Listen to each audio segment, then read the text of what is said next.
तो मैं यह कह रहा था कि देखा जाता है कि संसार में जो पति पत्नी का संबंध कितना गाढ़ होता है, कितना एक दूसरे के प्रति विश्वास होता है। इस तरह का विश्वास भगवान से स्थापित करते हैं भक्त लोग, पूरा पूरा विश्वासास्पद, जिसको सखा कहते हैं। जैसे अर्जुन श्री कृष्ण के प्रति इतना आसक्त थे, इतना विश्वास था, बिल्कुल निश्चिंत थे, कभी कोई चिंता नहीं होती थी। जब कुरुक्षेत्र का युद्ध होना निश्चित हो गया तो दुर्योधन और अर्जुन गए सहायता के लिए कृष्ण के पास। पहले के क्षत्रिय इस प्रतीक्षा में रहते थे कि हमको कोई युद्ध के लिए बुलाएगा, तो सौभाग्य मानते थे।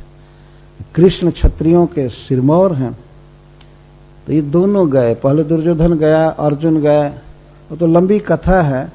तो भगवान ने दुर्योधन से कहा कि पहले छोटे उम्र के, छोटी आयु के लोगों की इच्छा पूरी करनी चाहिए।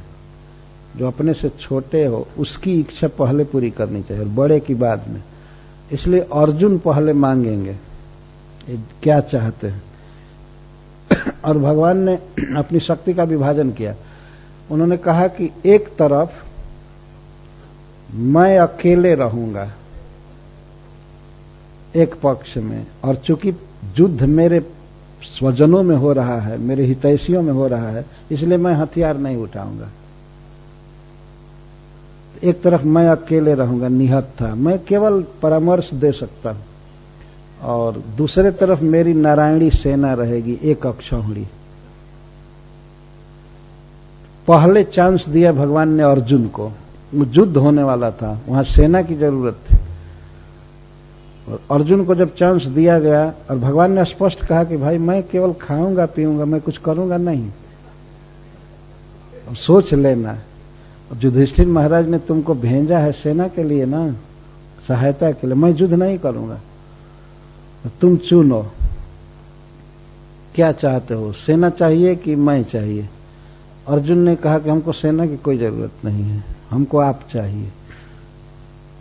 तो जब दुर्योधन ये सुना तो बहुत खुश हो गया। उसने कहा द्वारकानाथ, द्वारकाधीश, सेनापति को आज्ञा दिया जाए, वो चले अब कुरुक्षेत्र की तरफ, आज्ञा दे दीजिए। वो तो बहुत खुश हुआ। बाद में भगवान ने कहा अर्जुन से, ये महाभारत में लिखा हुआ है, अर्जुन तुम्हारा दिमाग ठीक है ना? किस लिए आए थे हस्तिनापुर से यहां?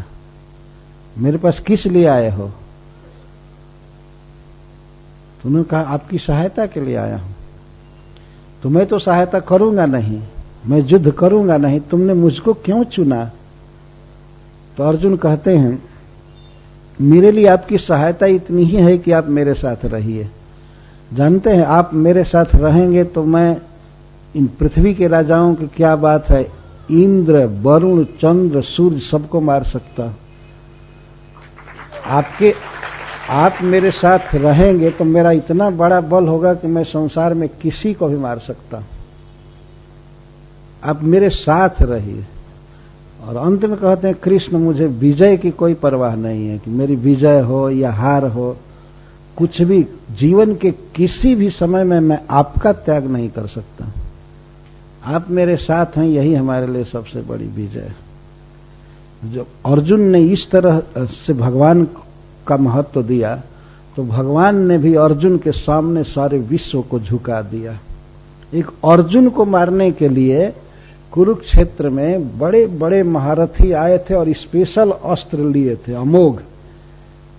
हम महाभारत में गिनते हैं 10-12 व्यक्ति ऐसे थे, सेनापति, महारथी, जो ये कहे थे दुर्योधन से कि हम अर्जुन को मारेंगे, हम मारेंगे, हमारे पास ये अस्त्र है, ये अस्त्र है, ऐसा है, ऐसा है।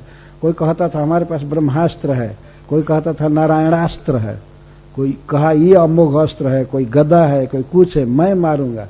तो अर्जुन को विश्वास था कि, दुर्योधन को विश्वास था कि इनमें से एक भी व्यक्ति समर्थ है मारने के लिए, फिर 10-12 मिल जाए तो कहना ही क्या। और अर्जुन को मारने के लिए उन लोगों ने सारा उपाय रच दिया, सारा अस्त्र छोड़ा बीच बीच में, लेकिन जिसके रथ पर भगवान है उसको कौन मार सकता था? भगवान सारथी का काम कर रहे थे। महाभारत पढ़ने पर पता चलता है कितने लोग मारने के लिए तैयार थे अर्जुन को। एक दिन की घटना है, एक बहुत बड़ा सर्प जिसका नुकसान किया था अर्जुन ने खंडोबन दाह के समय, तो वह आ करके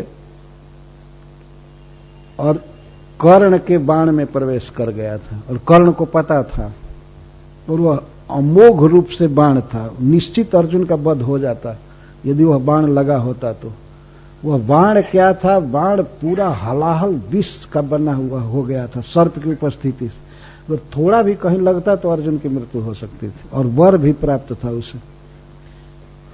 एक योद्धा को तुम निश्चित मार दोगे। तो अर्जुन नहीं समझते थे, अर्जुन युद्ध कर रहे थे कर्ण के साथ, लेकिन भगवान तो सर्वज्ञ हैं, जानते थे। तो कर्ण ने बिल्कुल निशाना लेकर के अर्जुन के गर्दन पर वह बाण मारा, कंठ में मारा। भगवान ने देखा जब ही बाण का संधान कर रहा है और छोड़ने वाला है, तभी उन्होंने इतना जोर से रथ पर मारा पैर से कि घोड़े घुटने टेक दिए, वो खड़े नहीं रह सके। घोड़े घुटने टेक दिए तो रथ डाउन हो गया और इसके कारण अर्जुन का गला डाउन हो गया। वो बाण आया सर से और अर्जुन के मुकुट को गिरा करके चला गया, केवल मुकुट गिरा। अर्जुन की पराजय युद्ध में बस इतनी ही हुई है, न उनके शरीर पर एक भी बाण लगा न कुछ भी हुआ, जबकि हजारों हजारों अस्त्र रोज गिरते थे अर्जुन पर। लेकिन जैसे नृसिंह भगवान की कृपा से प्रहलाद को अस्त्र नहीं छू सकते थे, वैसे अर्जुन को कोई भी अस्त्र टच नहीं किया।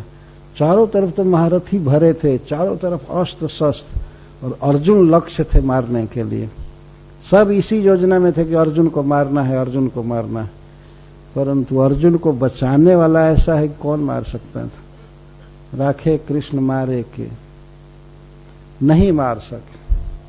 तो जो व्यक्ति सेना छोड़ करके और तिरस्कार करके कृष्ण को चुना है, तो कृष्ण भी अर्जुन को चुने थे। इसको कहते हैं विश्वासास्पद, इसको मित्रता कहते हैं। भगवान जब मित्र बनते हैं किसी का तो निहाल कर देते हैं और अनंत काल तक मित्रता निभाते हैं, अनंत काल तक निभाएंगे, कभी ऐसे टूट नहीं जाएगा। इस संसार की मित्रता तो क्षीण हो जाती है, आज बहुत बन रहा है और कल बिगड़ जाता है।